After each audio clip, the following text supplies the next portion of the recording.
22 लाख विद्यार्थ्यांच्या मेहनतीवर एका झटक्यात पाणी। डॉक्टर होण्याचं स्वप्न पाहणाऱ्या मुलांच्या हातात फक्त अनिश्चिततेची राख आली आहे।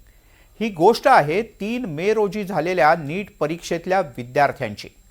कारण एकच परीक्षा द्यायला 22 लाख पेक्षा जास्त विद्यार्थी गेले। वर्षभर मेहनत घेतली, पण त्यातल्या काहींची मॅच ही फिक्स झाली होती आणि त्यांच्या हातात 720 पैकी 600 मार्कांचा पेपर हा आधीपासूनच होता। यातील अनेक विद्यार्थ्यांनी लाखो रुपये सुद्धा मोजले आणि यामागचं कनेक्शन आहे महाराष्ट्राच्या नाशिकमध्ये। कोण आहेत याचे गुन्हेगार आणि कसा फुटला नीटचा पेपर पाहूया। नीट पेपर फुटीचं महाराष्ट्र कनेक्शन। लाखोंमध्ये विकले गेले नीट परीक्षेचे पेपर। व्हॉट्सॲप टेलिग्राम वरून पेपर व्हायरल।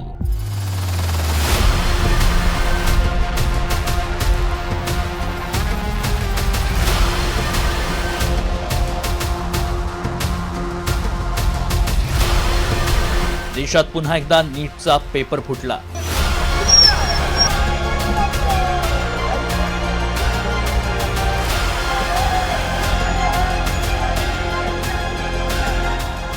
आणि पेपर फुटल्याचं परीक्षा घेणाऱ्या यंत्रणांच्या लक्षात आलं पेपर झाल्याच्या 9 दिवसांनी।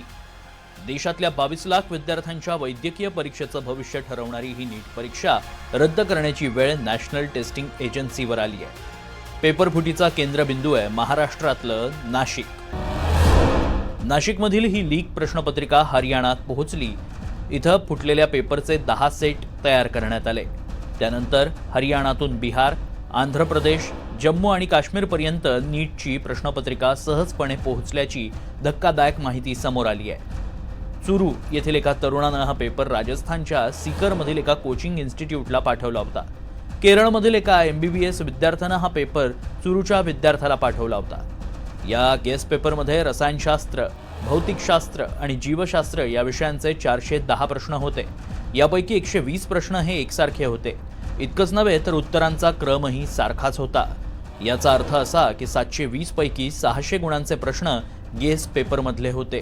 राजस्थानच्या स्पेशल ऑपरेशन्स ग्रुपनं सीकर, झुंझुनू आणि डेहराडून येथील संशयितांसह 13 जणांना अटक केली आहे।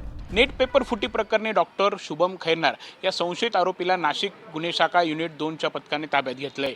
तर अहिल्यानगर जिल्ह्यातील एका संशयिताचा या गुन्ह्यात सहभाग असल्याची माहिती सूत्रांनी दिली आहे। नीट परीक्षेसाठी काम करणाऱ्या संस्था आणि एजन्सीच्या कामकाजावरच आता प्रश्नचिन्ह उपस्थित झालंय। दरम्यान नीट पेपर फुटीच्या या संपूर्ण प्रकरणाचा तपास आता देशातील सर्वात सक्षम यंत्रणा म्हणून ओळख असलेल्या CBIकडे देण्यात आला आहे। या आरोपीला ताब्यात घेण्यासाठी केंद्रीय तपास समितीचं पथक येणार आहे। तो पथक आल्यानंतर त्या आरोपीला त्यांच्या ताब्यात देण्यात येईल। सध्या या प्रकरणात एवढीच माहिती आहे की राजस्थान पोलिसांच्या विनंतीवरून या आरोपीला ताब्यात घेण्यात आलेलं आहे आणि जेव्हा त्यांचं पथक येईल त्यानंतर या आरोपीला त्यांच्या ताब्यात देण्यात येणार आहे। नीट परीक्षेचं हे रॅकेट व्हॉट्सॲप आणि टेलिग्रामवरून चालत होतं। 45 तासांपूर्वी व्हॉट्सॲप आणि टेलिग्रामवर गेस्ट पेपर्स सापडलेत। टेलिग्रामवर प्रायव्हेट माफिया नावाने एक ग्रुप होता। या प्रायव्हेट माफिया ग्रुपवर सर्व परीक्षांचे पेपर यायचे। पैसे दिले की पेपरची PDF विद्यार्थ्यांना मिळायची। या PDFला एक पासवर्ड असायचा आणि तो पासवर्ड या पेपर फोडणाऱ्यांकडून विद्यार्थ्यांना दिला जायचा। या पेपरसाठी संबंधितांकडून तब्बल 5 लाख रुपये घेण्यात आले असल्याचाही आरोप काही विद्यार्थ्यांनी केलाय। नीट पेपर फुटीचा तपास आता CBIकडे सोपवण्यात आलाय। यापूर्वीच जयपूरमधून मनीष याला ताब्यात घेण्यात आले। मनीष हाच या संपूर्ण प्रकरणातला मास्टरमाइंड असल्याचं समोर आलंय। पेपर प्रिंट होण्या अगोदरच मनीषनं ऑनलाईनद्वारे व्हॉट्सअपद्वारे हे पेपर फोडल्याची माहिती पुढे आली आहे। लाखो विद्यार्थ्यांचं भवितव्य या नीटच्या परीक्षेभोवती असतं। नीटची परीक्षा रद्द झाल्यानं विद्यार्थ्यांमध्ये संताप आहे। देशभर विद्यार्थ्यांकडून आंदोलन करण्यात आलं। जैसे कि हम लगातार देख रहे हैं, Bharatiya Janata party paper leak की सरकार बन चुकी है। पिछली बार भी हमने देखा था नीट के पेपर को लीक करा था। इस बार फिर नीट की परीक्षा में इन्होंने यही करा है। 720 में से 600 क्वेश्चन के आंसर्स ऑलरेडी व्हाट्सएप के माध्यम से छात्रों तक पहुंच चुके थे। ये सरकार सिर्फ रोजगार देने की, प्लेसमेंट देने की बात करती है। पेपर लीक की सरकार बन गई, पूरी तरह से इसमें सम्मिलित है और पेपर लीक करती है। लीक होने की बात हो गई तो थोड़ा सा डिमोटिवेट हो रहे हैं और शायद तैयारी भी अच्छे से ना हो पाए। तो अब जितनी होप थी सब जा चुकी है कि हम लोग इतनी मेहनत करते थे, रात रात भर पढ़ते। उसके बाद अगर ऐसा होता है तो ये सोचिए कि आने वाली जो जनरेशन है वो किस मोटिवेशन के साथ यहाँ पे आएगी कि हमें नीट देना है, क्योंकि नीट में तो सिक्योरिटी है ही नहीं, उतनी वैल्यू तो दे ही नहीं रहा है कोई एग्जाम ऐसे लीक नहीं होता, बट नीट का एग्जाम क्यों लीक होता है ऐसे? नीट ट्रांसपेरेंसी होना चाहिए और भविष्य में अगर ऐसा होगा हम और बड़ा एक प्रोटेस्ट करते जाएंगे और उसके ऊपर सख्त एक कानून लाना चाहिए। सरकार और ये एनटीए ये हम बताना चाहते हैं कि सर एनटीए को ये जल्दी से जल्दी जवाब दो, किस लिए कैसे लीक हुआ है, आप लोग कर नहीं सकता तो इस्तीफा दे। 2024 साली देखील नीट परीक्षेचा पेपर रद्द करण्यात आला होता, त्यामुळे विरोधकांनीही सरकारवर निशाणा साधलाय। गेल्या पूर्ण दशकामध्ये भाजपचं सरकार आल्यापासून अनेक पेपर प्रत्येक वर्षी फुटतात, मग MPSC असो, नीट असो, कुठचीही स्पर्धा परीक्षा बघा तुम्ही, पेपर फुटीचं पुढे येतं, कोणतरी एक पकडलं जातं, त्याच्यातून किती त्यांनी कमवले हे दाखवलं जातं, पण जो विद्यार्थ्यांना त्रास होतो तो कुठेही कमी झाले नाही। 2024ला नीटचा पेपर फुटलेला आपण सर्वांनी बघितला।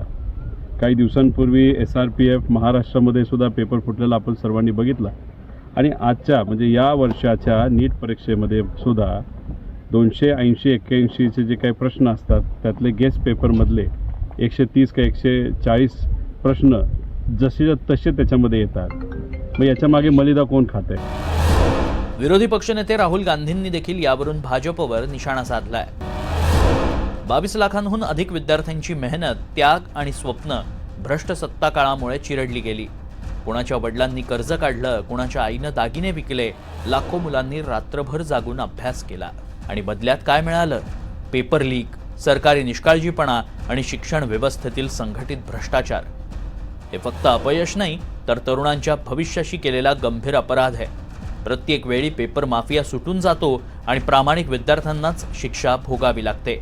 आता लाखो विद्यार्थ्यांना पुन्हा तोच मानसिक ताण, आर्थिक ओझं आणि अनिश्चिततेचा सामना करावा लागेल। जर आपलं भविष्य मेहनतीवर नाही तर पैसा आणि ओळखीवर ठरणार असेल तर शिक्षणाचा अर्थ तरी काय उरतो? ज्याला अमृतकाल म्हटलं जातं तो देशासाठी विषकाल ठरतोय। नीट पेपर फुटीवर केंद्रीय शिक्षण मंत्री धर्मेंद्र प्रधान यांना मीडियानं घेरलं, मात्र एवढ्या गंभीर प्रश्नावर बोलण्याऐवजी माईकला झटकून ते निघून गेले। सर पेपर लीक पे क्या बोलेंगे? सर पेपर लीक पे सर सीबीआई इंक्वायरी की सर सीबीआई इंक्वायरी